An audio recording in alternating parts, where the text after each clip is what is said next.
Welcome back, ladies and gentlemen, to a very exciting interview in the Food Service Hygiene Dialogue. This one is dedicated to targeted hygiene. Now, what is targeted hygiene? I might not be the best person to speak about it, but a speaker definitely is. So let me again welcome Dr. Lisa Ackerley, Director of Medical and Scientific Engagement, Hygiene Research and Development at Reckitt. Welcome back, Dr. Lisa. Thank you. Thank you for inviting me. Without any further ado, let's get started.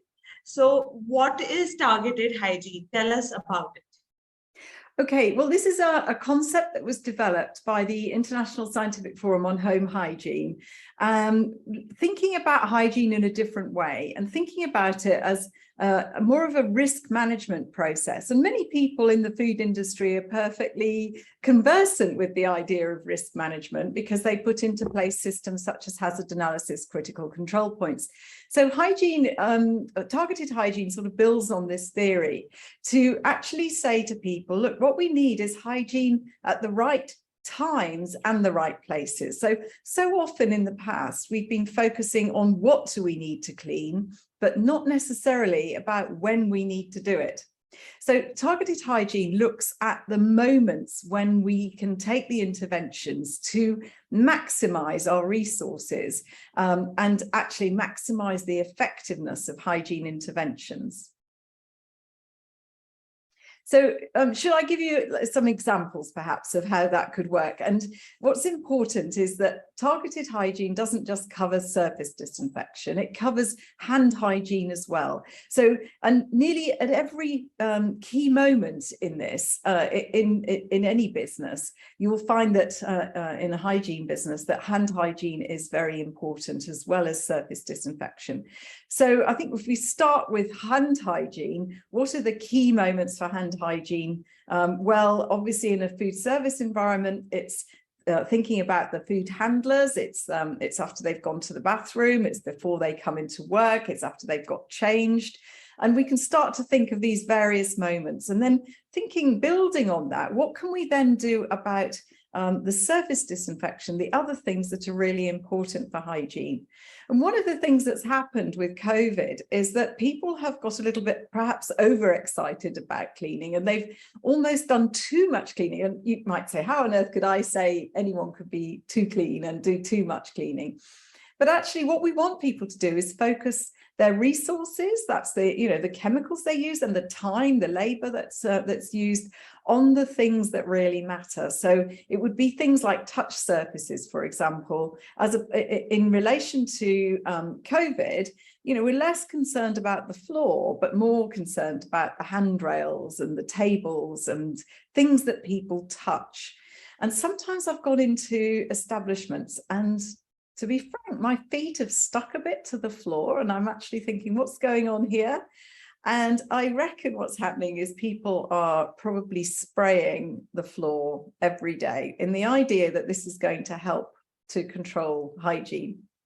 And really, it isn't necessarily going to do that at all. And you might just get a buildup of product on the floor, which makes people think it's actually a little bit sticky and unclean, when in fact there is probably a buildup of chemical. So it's really important to think things through about where do we need to put the interventions into place? When do we need to get people to wash their hands or use hand sanitizer? And how can we help over the period of the day to reduce the risks of transmission of diseases?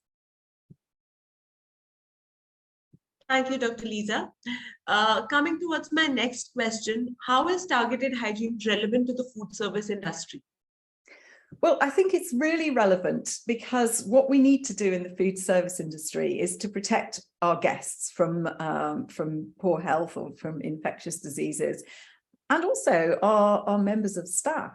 So, it's really important to try to concentrate our resources where they are most appropriate and where we're getting the most out of our time and our money that we're spending, rather than perhaps indiscriminately using chemicals where we don't actually need them so much.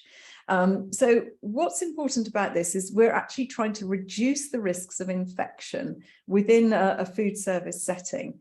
And some of the things that we do naturally in a food service setting is, of course, in the food preparation area, we will use disinfection after preparing food. And that's a very key moment for targeted hygiene. But we also need to combine that with hand hygiene. So using hand hygiene at the right moments after handling raw meats, for example. And sometimes people might be wearing gloves in the kitchen, the single-use gloves, which often aren't actually all that single-use, and they're not thinking necessarily about hand hygiene. So part of targeted hygiene is actually looking at the behavior of what people are doing in those key moments. Are they preparing chicken with their gloves on and then taking the gloves off and washing their hands? Or are they actually keeping those gloves on and going off and doing something else highly dangerous, like preparing a ready-to-eat food? So, you know, we have to really, it's almost like taking a step back and thinking, how can we actually help people to get the most out of the targeted hygiene interventions? Certainly. How can targeted hygiene improve the overall food hygiene in a food service or even a food manufacturing business? Again, I think the way that this will help to improve matters is it's actually taking a step back and thinking about what I call the journey of the germ. So in different scenarios, we think in HACCP, we do this, we think about the hazards and we think about how we're going to control them. And targeted hygiene just means taking the hygiene element, which might not just be about food, it might be about other infectious diseases, and thinking how can we actually, these are the hazards, how can we actually make sure that those hazards don't become a risk to our customers and our staff. And that means by having a little think about that process flow, the journey of the germ. So we're not just dealing with food poisoning organisms, we're dealing with other things that can cause illness and could cause staff absenteeism. And we're thinking about how we can actually prevent the journey of the germ, which would include respiratory illnesses as well as food poisoning diseases.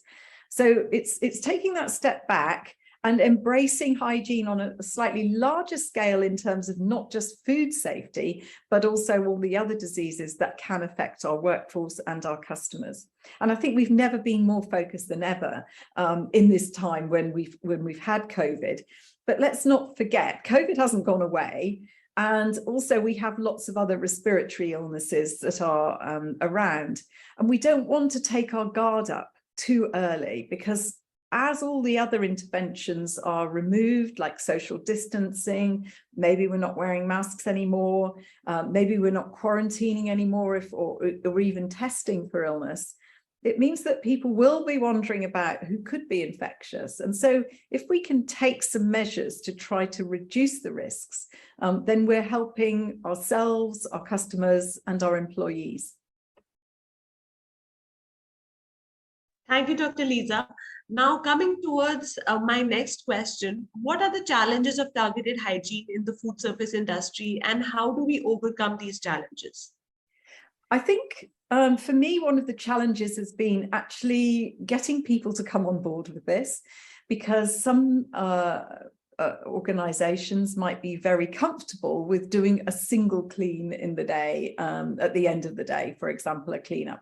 I'll just give you an example. Once when I was doing an audit of some enforcement officers, I was actually checking what they were doing as I was watching, and they were inspecting a business that made beef burgers, and they served them to customers in hospitality setting.